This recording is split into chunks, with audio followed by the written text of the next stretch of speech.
జై శ్రీరామ్ స్వామి. ఇప్పుడు ఈ మనసు అనేది లేకపోతే ఈ హింసలన్నీ ఏం లేవు కదా స్వామి. మరి లేవు. ఇది ఎందుకు వచ్చినట్టు? కోరిక కలిగింది కదా, ముందు మనమే మొదలెడుతున్నాం కదా. ఉమ్, ఇప్పుడు హింస అనేది, ఇప్పుడు నువ్వు చెప్పిన నీ భాషలో హింసలు అంటే ఈ బాధలు, ఈ గోళ్ళన్నీ లేవు కదా అని అవును స్వామి. నీ ఉద్దేశంలో. అవును స్వామి. ఇవన్నీ కూడా నువ్వు కల్పించుకున్నవే కదా. నువ్వు ఆశించినప్పుడు వెళ్ళినప్పుడే కదా నీకు ఆశాభంగం ఎదురవుతూ ఉన్నది. ఈ సమాజంలో చూస్తున్నప్పుడు కలుగుతాయి అది. కలుగుతున్నాయి కదా. ఇదంతా కూడా నువ్వు ఎవరికి, ఇప్పుడు ఆ రోడ్డు మీద మనం వెళుతూ ఉంటే, మన ఆఫీస్ పని మీద ఎక్కడికో ఆ రోడ్డు ప్రకారం ఒక ఆయన కూర్చొని ఉంటాడు. ఎవరిని ఇస్తే తింటాడు, లేకపోతే తింటున్నాడో లేదో కూడా మనకు తెలియదు. ఎక్కడ ఎక్కడ ఉంటాడో, ఎటు వెళ్తాడో, ఎప్పుడు వచ్చాడో, ఎందుకు వెళ్తున్నాడో ఎవరికి తెలియదు. స్వామి, మరి అతనికి ఉన్నాయా సమస్యలు? లేవా?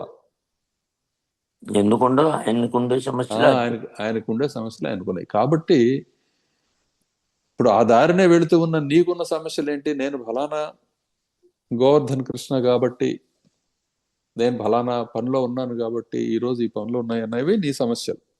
అవును. ఆయన సమస్యలు ఏంటి? ఇదిగో ఈ జీవితం అనే ఇది అనుభవానికి వస్తున్నది, అది స్పష్టత ఉందా, లేకపోతే ఆ మనసు ఆ బుర్ర సరిగా, మేధస్సు సరిగా పనిచేయక అట్లా ఉండిపోయాడా అతను?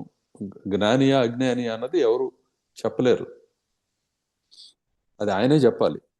ఆయన ప్రవర్తన బట్టి మనకు అర్థం అవుతుంది తెలివిగా ఉన్నాడా లేదా అన్నది. అతడికి ఏమి స్ఫురిస్తూ ఉందో తన గురించి, ఒంటి మీద ఏదన్నా పాకుతూ ఉంటే అది స్ఫురిస్తే దాన్ని దులుపుకుంటాడు ఆయన. లేదు ఇంకేదో ఉంటే చేస్తాడు. ఇది మురికి, ఇది శుభ్రత అనే ఆ వ్యత్యాసం ఉంటే శుభ్రత వైపు ఆయన ప్రయాణం చేస్తాడు. మురికిలో ఉండటానికి ఉండడు. ఆ ఆ వ్యత్యాసం లేనప్పుడు ఒకటి పిచ్చివాడన్న అయి ఉండాలి. అంటే ఏంటి?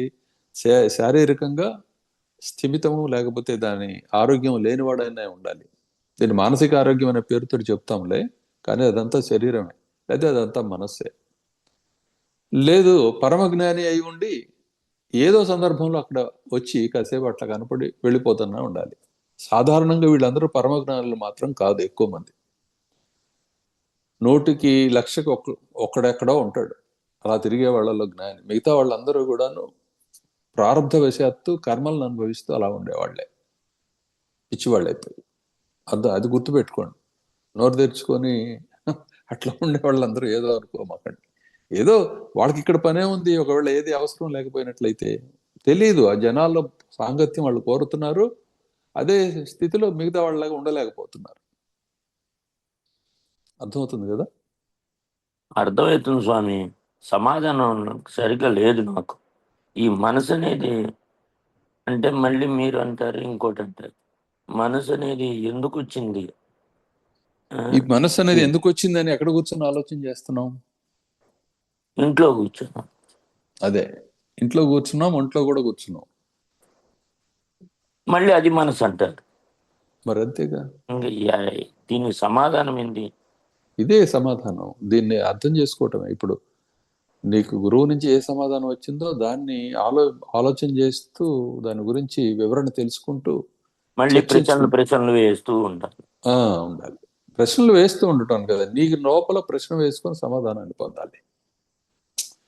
గురువులు ఎంతసేపు 24 గంటలు నీకు ప్రశ్న సమాధానం వస్తూ ఉంటే, సమాధానం చెబుతున్నది గురువు అనే విషయాన్ని నువ్వు గుర్తిస్తే బాహ్యంగా నీకు అవసరం ఉండదు.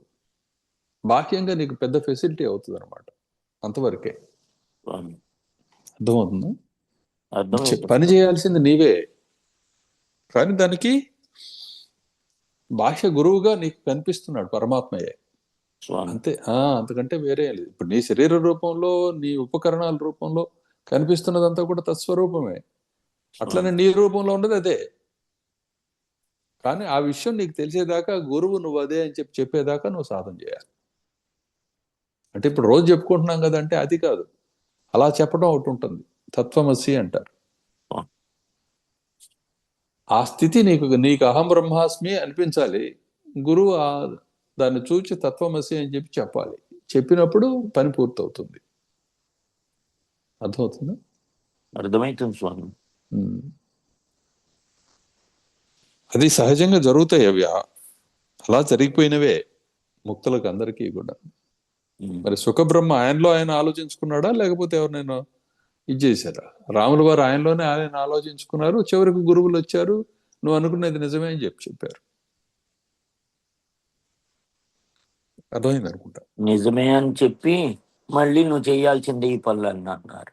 మళ్ళీ అక్కడ మనసు వస్తుంది. ఆహా, అది నువ్వు చేయాల్సిందే ఈ పనులు నా దగ్గర చెప్పిన ఆయన, విన్న ఆయన, విని చేసిన ఆయన వాళ్ళ అవగాహన స్థాయి మనకి ఇంకా అందలా. అదేలే, అది కరెక్టే. ఇప్పుడు దాన్ని బట్టి మనం ఏంటి మళ్ళీ ఇలానే చేస్తున్నాడు కదా అని చెప్పి అనుకుంటున్నాం. అలా కాదు, మన పనిలో మనం ముందుకెళ్తే రాముల వారి యొక్క స్థితి ఏమిటో మనకు అర్థం అవుతుంది. ఎప్పుడు రాముల వారి స్థితి నీకు అర్థమైందో నువ్వు రాముడు అయిపోతావు. అప్పుడు ఈ మనసుతో పని లేదు.